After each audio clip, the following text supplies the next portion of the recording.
नमस्कार, मैं Shashi Prabha Saraswat, associate professor Hindi, Shri Kalyan राजकीय कन्या महाविद्यालय सीकर। विद्यार्थियों, आज हम पढ़ने जा रहे हैं कवि धूमिल को। धूमिल काव्य के सौंदर्य का वर्णन आज हम करेंगे। तो कवि धूमिल जी नई हिंदी कविता के और विशेषकर साठोत्तर कविता के प्रमुख एवं चर्चित कवियों में रहे हैं। उनकी कविता प्रहार और पर्दाफाश की कविता है। वह समकालीन कविता के मिजाज की सार्थक पहचान है। धूमिल जी ने जो कुछ लिखा है वह उनके संसद से सड़क तक तथा कल सुनना मुझे जैसे काव्य संग्रहों में संकलित है। संसद से सड़क तक संग्रह में धूमिल की 25 कविताएं संकलित हैं। ये सभी रचनाएं एक खास भूमिका लिए हुए हैं। इनमें प्रमुख कविताओं के नाम हैं अकाल दर्शन, राजकमल चौधरी के लिए, मोचीराम, मकान, भाषा की रात, पटकथा इत्यादि। इन कविताओं में भी मोचीराम और पटकथा विशेष महत्व रखती है। मोचीराम कविता का आधार मानवी है, तो पटकथा 35 पृष्ठों की लंबी कविता है जिसमें विराट धरातल पर स्वाधीन भारत की यथार्थ कथा अंकित है।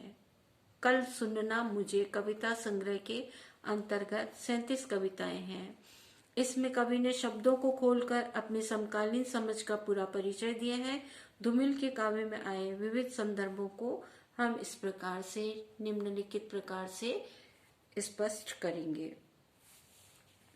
पहला बिंदु है आक्रोश एवं आक्रामकता। संसद से सड़क तक तथा कल सुनना मुझे संग्रह की रचनाओं में व्यवस्था के दबाव ठोस व मूर्त रूप में अभिव्यक्त हुए हैं और इसीलिए उसके खिलाफ लड़ाई अवास्तविकता न होकर वास्तविक व स्वाभाविक लगती है। व्यवस्था के दमनकारी रूप की पहचान से लेकर उसे बदलने के संकल्प के बीच उन सब पड़ावों से हम आम जीवन के सह यात्री के रूप में गुजरते हैं, जो किसी भी लड़ाई के जीते जाने के लिए आवश्यक पड़ाव माने जा सकते हैं। यहाँ आक्रोश एवं आक्रामकता न होकर स्वस्थ सार्थक विरोध सार्थक आक्रामकता की सूचक है। जैसे उदाहरण देखिए, मैंने इंतजार किया, अब कोई बच्चा भूखा रहकर स्कूल नहीं जाएगा, अब कोई छत बारिश में नहीं टपकेगी, अब कोई आदमी कपड़ों की लाचारी में अपना नंगा चेहरा नहीं पहनेगा, अब कोई दवा के अभाव में घुट घुट कर नहीं मरेगा, अब कोई किसी की रोटी नहीं छीनेगा। मगर एक दिन मैं स्तब्ध रह गया। मेरा सारा धीरज युद्ध की आग से पिघलती हुई बर्फ में बह गया। सामाजिक और राजनीतिक यथार्थ। विद्रोह का सही रूप न तो व्यक्तिगत आक्रामक शब्दावली नारेबाजी में है और न ही उधार लिए हुए खोखलेपन में। धूमिल ऐसे ही कवि हैं जिन्होंने सामाजिक और राजनीतिक यथार्थ में सीधा साक्षात्कार किया है। उनके लिए राजनीति एक जीवंत एवं कठोर सत्य बनकर आई है। वस्तुतः राजनीति ने जीवन के हर पहलू को आक्रांत कर रखा है। यही कारण है कि धूमिल का काव्य ऐतिहासिक और सामाजिक यथार्थ का सही दस्तावेज है, जो झिंझोड़ता है, कोंचता है और तिलमिलाता है। राजनीतिक विसंगतियों का ऐसा व्यंग्य परख खाका है जो मन को छीलता है, त्रासता है। ये कविताएं वामपंथी भी है और व्यवस्था विरोधी भी।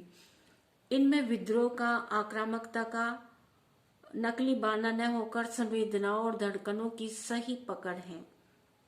सामयिक विसंगतियों ने इस संदर्भ में इन कविताओं की अर्थवत्ता प्रदान की है। धूमिल ने आज के तनाव, विद्रूपता, राजनीतिक विसंगतियों, विडंबनाओं को अपनी कविताओं में चित्रित किया है। ये कविताएं न केवल परिचित जगत को अभिव्यक्त करती है, अपितु तो पहचान के नजरिए को भी तीखा बनाती है।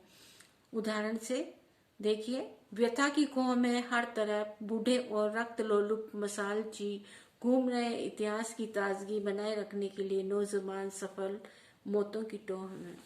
सामाजिक कुरीतियां। धूमिल ने शोषण की समग्र प्रक्रिया और सामाजिक विसंगतियों को बेनकाब कर दिया है।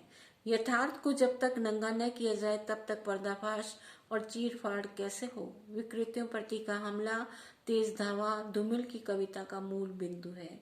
इसीलिए कहा गया है कि सार्थक और न्यायपूर्ण जिंदगी की लाश के लिए धूमिल का काव्य स्वाधीन भारत की हिंदी कविता का नक्सलवाड़ी है। ये बात ध्यान देने की है कि धूमिल चारों ओर समकालीन बिखराव को चौकन्ना होकर देखते सुनते हैं और पशुता के खिलाफ आवाज बुलंद कराते हैं। उनके काव्य में कहीं जनतंत्र का खोखलापन है तो कहीं सामाजिक कुरूपताओं का नग्न चित्र।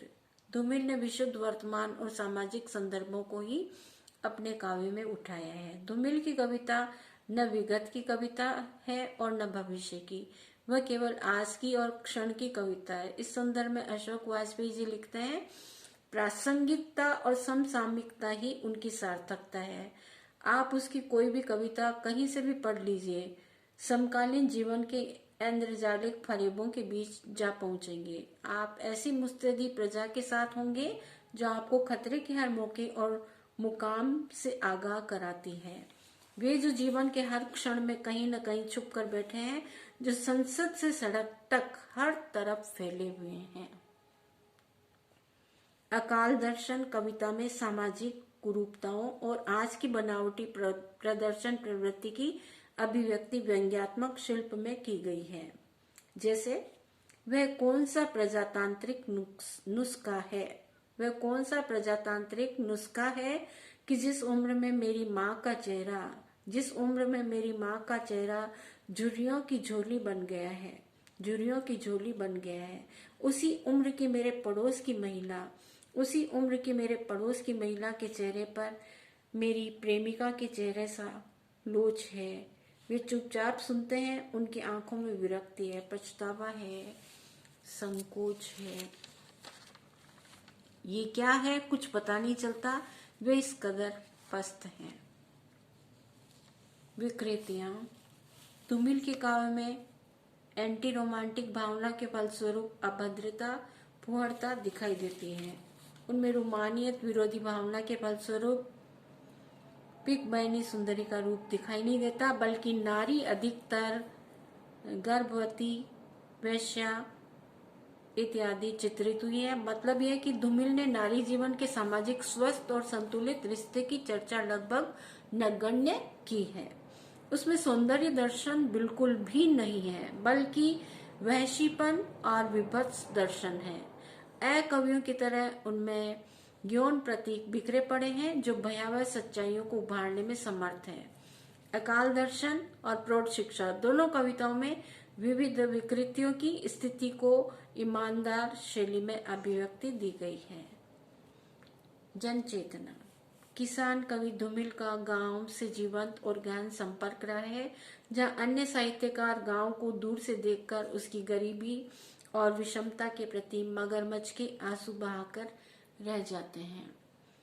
वहीं धूमिल घर घर की समस्याओं, मुकदमेबाजी की प्रक्रियाओं, पारिवारिक असंगतियों, ग्रामीण संस्कारों और पिछड़ेपन की मानसिकता से पूरी तरह परिचित है। शहरी संस्कारों और ग्रामीण संस्कारों के अंतर्विरोधों की सही पहचान उनके काव्य का वैशिष्ट्य है। वे शहर की बेशर्मी, बेहरामी, छल प्रपंचों से भी वाकिफ है और जनपदीय वस्तु स्थिति से भी आम आदमी से जुड़कर और जीवन की वास्तविकताओं से संपृक्त रहकर उनका काव्य इतना प्रभावशाली हो सका है और वे असंगतियों को खुलकर अनावृत कर सके हैं। गांव की मुकदमेबाजी और कचहरी की जो भूमिका और प्रक्रिया उन्होंने देखी, भोगी, उसके अनुरूप कविताओं में सारी शब्दावली भर दी है। जैसे कटघरा, मुजरिम, हलफनामा, जिरह, वारंट, गिरफ्त, मुखबिर, खुफिया, शिनाख्त, कार्रवाई, बेकसूर इत्यादि। गांव के उस किसान कवि का आत्मीय संबंध था। यही कारण है कि उसने किसान और ग्रामीण चरित्र को चरितार्थ किया है। सुनने के लिए बहुत बहुत धन्यवाद।